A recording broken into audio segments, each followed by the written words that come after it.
Garis roboh di mari rumanda roboh jangan lari. Kita akan melakukan sinematik bukan review. Gas.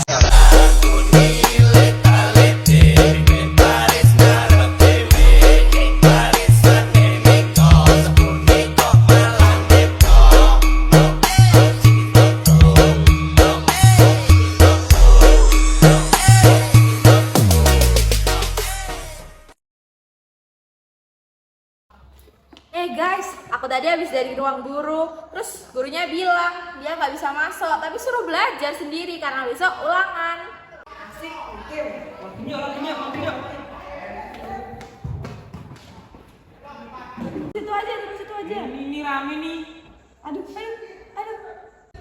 Itu di depanmu itu. Iya, bentar. Ayo gas. Mati lu, mati. Mati. Awas. Maju. Kalian nggak belajar buat ulangan besok? Gak, orang punya gak ada. Iya. Ini tuh aku game. Tapi kan besok ulangan, mana materinya belum dijelasin lagi sama bu guru. Kalian yakin nggak belajar? Alah gampang itu mah. Cil. Seluruh pelajaran hari ini telah selesai. Sampai jumpa besok pagi dengan semangat belajar baru. All lessons have ended for today. Jam pulang. See you tomorrow morning with new learning spirit. Take care on the way home. Have a nice day.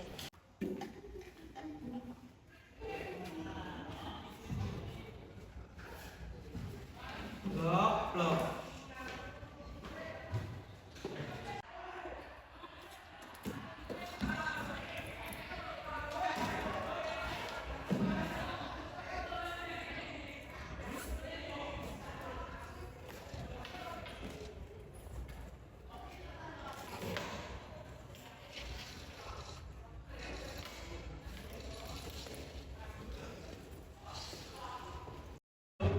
Udah jam segini balik yuk.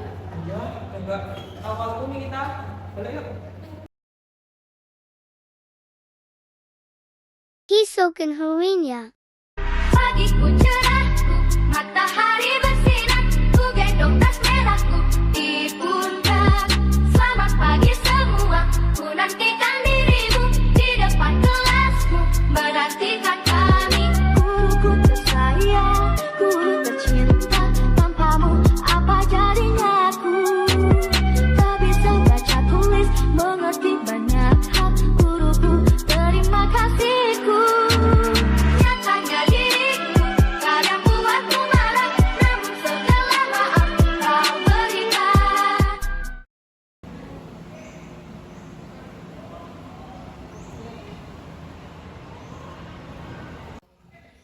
Kamu udah belajar untuk ulang nanti? Udah dong. Hah? Ulangan? Emang ada ulangan apa sih? Ulangan apa? Kan kemarin aku udah ingetin kalau hari ini bakal ada ulangan agama. Udah tenang aja, nanti aku bantuin. Ayo kita belajar bareng. Yuk. Ayo sekolah ikut aja.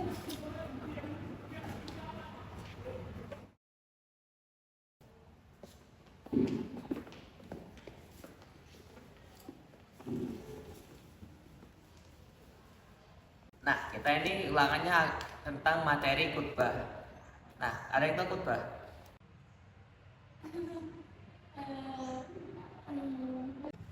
Oke, aku akan menjelaskan dari awal. Nah, yang awal yaitu pengertian khutbah. Secara terminologi, khutbah adalah sebuah ceramah yang mengajarkan dari ajaran agama.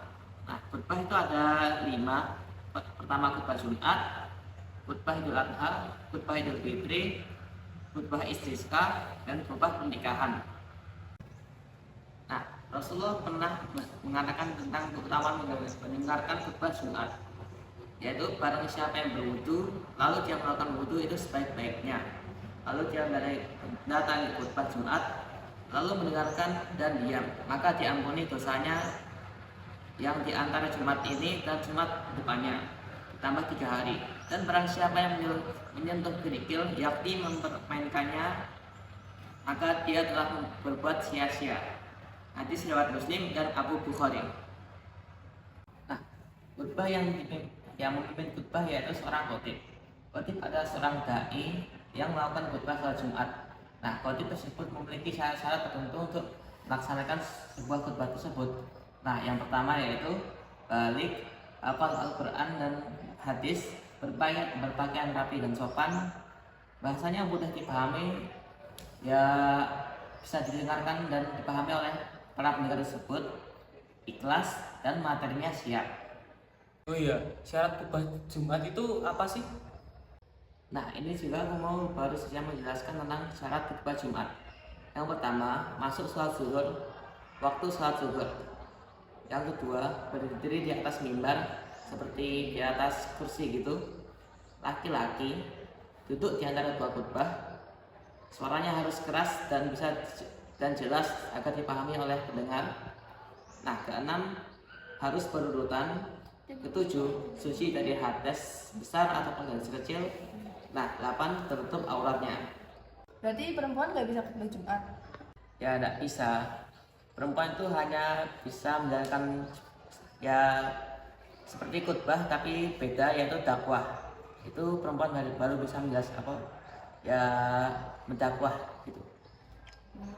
Ya. Oke, kita akan menuju ke rukun khutbah. Rukun khutbah adalah hal-hal yang harus dilakukan oleh khotib untuk melaksanakan khutbah Jumat tersebut. Nah, Rasulullah SAW bersabda, tiada membacakan nasihatnya pada hari Jumat. Beliau memberikan amanat yang ringkas saja. Hadis riwayat Abu Daud. Nah, rukun khutbah tersebut ada 6.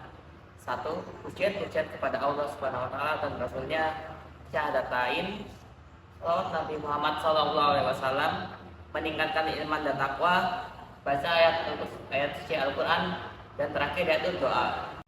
Sekarang kita masuk ke sunnah khutbah Jumat. Sunnah khutbah Jumat yaitu sesuatu yang boleh dilakukan dan boleh tidak dilakukan. Kalau dilakukan dapat pahala, kalau tidak ya tidak apa-apa. Sunnah khutbah Jumat ada 7. Pertama, di atas mimbar. Kedua, fasih, jelas dan mudah dipahami perkataannya. 3. Salam. 4. Materinya sederhana dan tidak terlalu berat. Kelima, untuk sebentar waktu azan. 6. Puji-pujian dan sholawat. Dan ketujuh yaitu jamaah diam. Fungsi khutbah Jumat itu apa sih? Oke, fungsi yang pertama adalah meningkatkan iman dan takwa, terjadinya ukhuwah Islamiyah dan silaturahmi sebagai media dalam meningkatkan antara sesama, meningkatkan persatuan dan kesatuan, memberikan tambahan pengetahuan, menjadi kontrol diri dan sosial di masyarakat, membentuk generasi Islam yang berakhlak mulia, dan terakhir mempertahankan ajaran Islam. Kalau tata cara khutbah Jumat itu gimana sih? Tata cara khutbah Jumat itu ada 8. Yang pertama adalah mengucapkan salam. Setelah berdiri, khotib dianjurkan untuk mengucapkan salam pada jamaah.